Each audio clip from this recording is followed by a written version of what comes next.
ఒక్కసారి కొమ్మూరి గోల్డ్ కి కాల్ చేయండి. తాకట్లో ఉన్న మీ బంగారాన్ని విడిపించి మార్కెట్ ప్రైస్ కి వాళ్ళు కొనుక్కుని మిగతా డబ్బులు మీకు ఇచ్చేస్తారు. హాయ్ హలో నమస్తే వెల్కమ్ టు మనం సివి నేను మీ ఆర్మీ. ప్రజెంట్ అయితే మున్సిపల్ ఎన్నికలు అదేవిధంగా కార్పొరేషన్ ఎన్నికలు జరుగుతున్నాయి. ఈ ఎన్నికలకు సంబంధించి ఈ రోజు రిజల్ట్ రాబోతుంది. ఇప్పటికే చూసుకుంటే కాంగ్రెస్ ముందంజలో వెళ్తుంది. ఇంకా బీఆర్ఎస్ పరిస్థితి అయితే అధోగతి అన్నట్టుగానే ఉంది. కానీ పోటీ కొన్ని ప్లేసెస్ లో ఇస్తారు. మరి ప్రస్తుతం దానికి సంబంధించి కంప్లీట్ డీటెయిల్స్ ఇచ్చేందుకు మనతో పాటు పొలిటికల్ అనలిస్ట్ కట్టా కార్తిక్ గారు ఆయన మాట్లాడుకుందాం. నమస్తే సార్. సార్ ఇప్పుడు నార్మల్ గానే ఇంకా మున్సిపల్ మనం ముందు కూడా మాట్లాడుకున్నాం ఈ విషయం. అంటే ఖచ్చితంగా కాంగ్రెస్ కి ఎక్కువగా ఉంటుంది. కానీ ఇప్పుడు చూసుకుంటే కాంగ్రెస్ కి ధీటుగా పోటీ ఇస్తుంది బీఆర్ఎస్. ఇంకా బీజేపీ అయితే ఖాతా కూడా తెరవలేదు మధ్యలో కొంచెం సేపటి వరకు. ఇప్పుడు 14 ఆ స్టేజ్ లో ఉంది. మరి ఏమంటారు సార్? నిజమే చార్మి, మనం ఒక 2 రోజుల క్రితం వీడియో చేసాం మున్సిపల్ ఎన్నికల ఫలితాలు ఎలా ఉంటాయి అనేది. మున్సిపల్ ఎన్నికల ఫలితాలు సహజంగానే అధికార పార్టీకి అడ్వాంటేజ్ గా ఉంటాయి. ఆ అడ్వాంటేజ్ క్లియర్ గా కనపడుతుంది. మనం ఏదైతే చెప్పామో అదే కనపడుతుంది.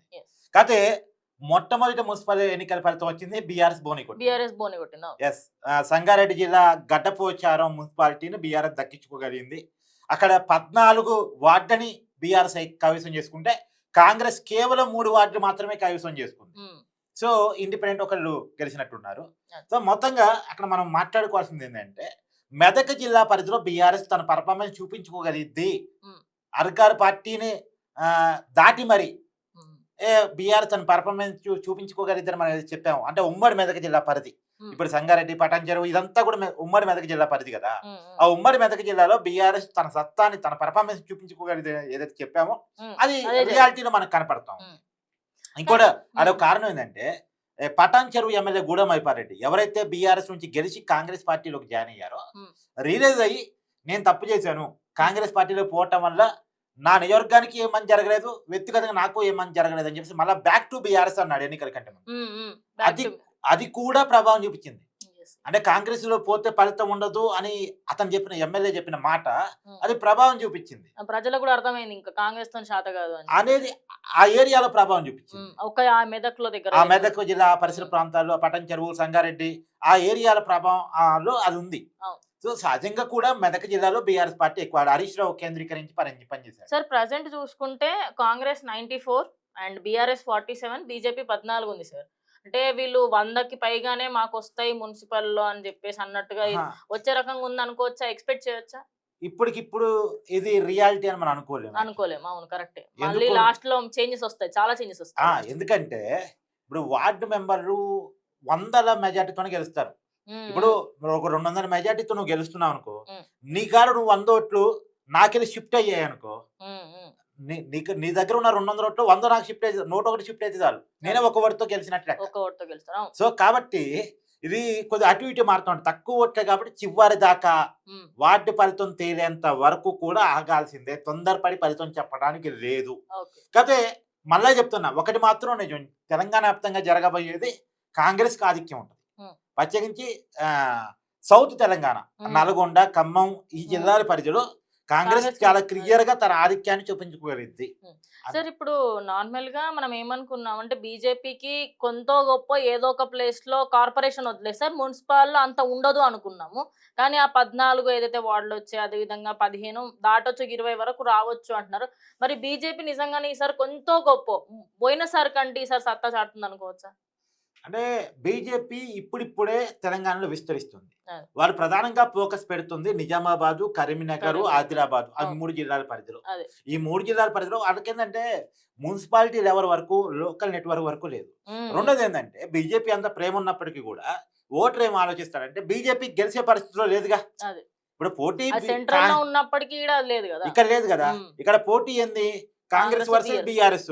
సో ఈ 2 ఆప్షన్స్ లో ఏదో ఎంచుకోవాలి అనే కాడ ఆగిపోతాడు. ఎప్పుడైతే పార్టీకి ఒక ఊపు వస్తుందో అప్పుడు వేరే పరిస్థితి ఉంటది. మళ్ళా కార్పొరేషన్ లో బీజేపీ గెలుస్తుంది అనేసరికి నిజామాబాద్ లో ఓటరు పోలేదు అయ్యాడుగా బీజేపీ ఓటరు.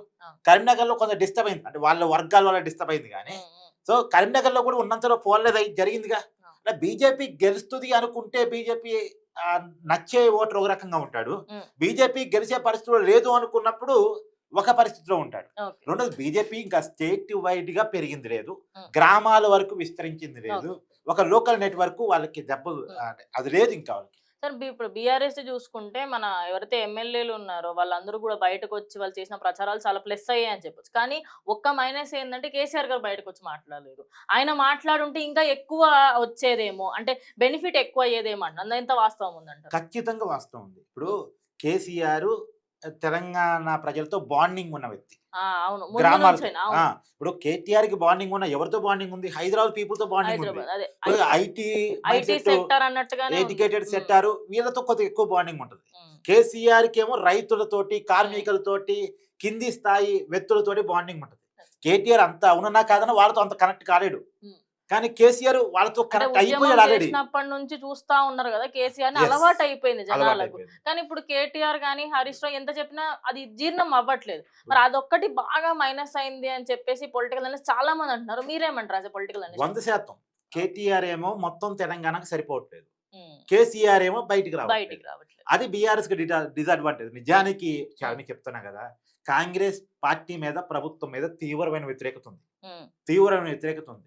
40 మంది ఎమ్మెల్యేలు ఇప్పటికిప్పుడు ఎన్నికలు జరిగితే ఓడిపోతారు. నేను ఉమ్, చెప్తున్నా కదా, ఇప్పటికిప్పుడు ఎన్నికలు జరిగితే కాంగ్రెస్ కు ఉన్నటువంటి 67 సీట్లలో ఉమ్, సిపిఐ ఎమ్మెల్యే తో కలిపి నేను చెప్తున్నాను, ఉమ్. కొనని సాంబశివరావుతో కలిపి చెప్తున్నాను. ఉమ్.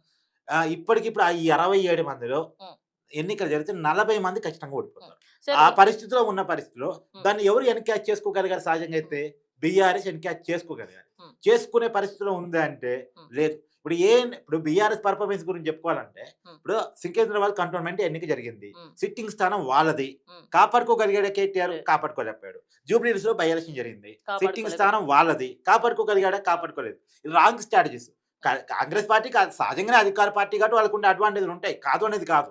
ఆ అడ్వాంటేజ్ దాటి మనం ఎలా గెలుచుకోగలగాలి? ఉమ్. కాంగ్రెస్ మీద వ్యతిరేకతను మనకు అనుకూలంగా ఎలా మార్చుకోగలగాలి? ఉమ్. ఇన్ని హామీలు ఇచ్చారు, ఉమ్. ఇన్నే నెరవేర్చారు, ఉమ్. దాని ప్రజల్లోకి ఎలా తీసుకెళ్ళాలి? ఇప్పుడు రైతు రుణమాఫీ ఉంది, ఉమ్. బీఆర్ఎస్ స్టేట్ వైడ్ గా ఒక ఉద్యమం చేసిందా? అవును. రైతు రుణమాఫీ కాంగ్రెస్ పార్టీ చేయలేకపోయిందని చెప్పేసి ఉమ్. ఒక ఉద్యమం, state wide movement.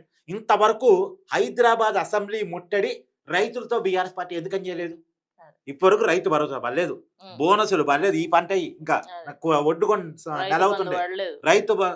Rythu Bharosa అంటే రైతు బంధు. రైతు బంధు అదే పడలేదు. తర్వాత రుణమాఫీ సరిగ్గా కాలేదు. రుణమాఫీ అవ్వలేదు. మరి కానిటువంటి రైతులందరినీ ఇంకా 6 సమీకరించి హామీలలో ఏది అవ్వలేదు సార్ గట్టిగా మాట్లాడితే. దాన్ని ఎవరు ఎక్స్పోజ్ చేయాలి? BRS BRS. మరి ఎక్స్పోజ్ చేస్తుంది ఎక్కడ?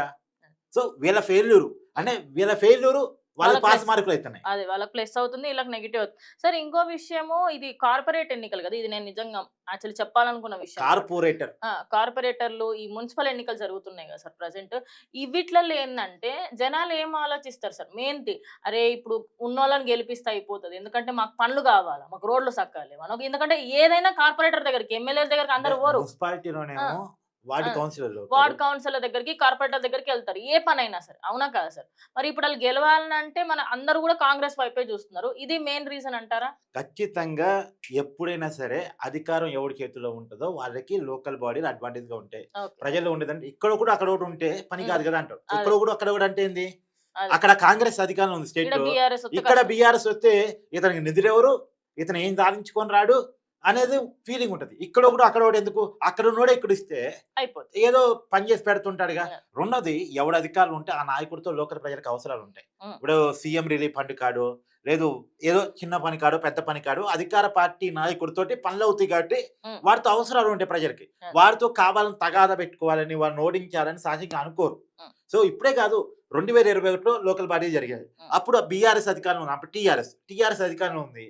ఆ టీఆర్ఎస్ పార్టీయే దాదాపు 104 మున్సిపాలిటీలు గెలిచింది. ఎట్ట గెలిచింది అంటే ఆ రోజు అధికారం వాళ్ళ చేతిలో ఉంది కాబట్టి. ఆ. ఇయాల ఎందుకు గెలవలేకపోతుందంటే ఇయాల చేతిలో అధికారం లేదు కాబట్టి. అధికారం లేదు కాబట్టి. ఓకే, సో ఫైనల్ గా ఏం చెప్తారు సార్? ఏదేమైనా కాంగ్రెస్ పార్టీకి అడ్వాంటేజ్ ఉంది అధికార పార్టీ. అది కాక సన్న బియ్యం ఒకటి, డబుల్ బెడ్రూమ్ ఒకటి, మహిళలు గతంలో బంధించే ఇళ్ళు, ఇవన్నీ కూడా 200 యూనిట్ల ఉచిత విద్యుత్, ఇవన్నీ కూడా కొంత అడ్వాంటేజ్. వాళ్ళ పథకాలు అసలు ఏమి చేయలేదు అన్నది కూడా కాదు, కొన్ని వాళ్ళు ఇచ్చినటువంటి పథకాలు వాళ్ళకి అడ్వాంటేజ్ గా ఉన్నాయి.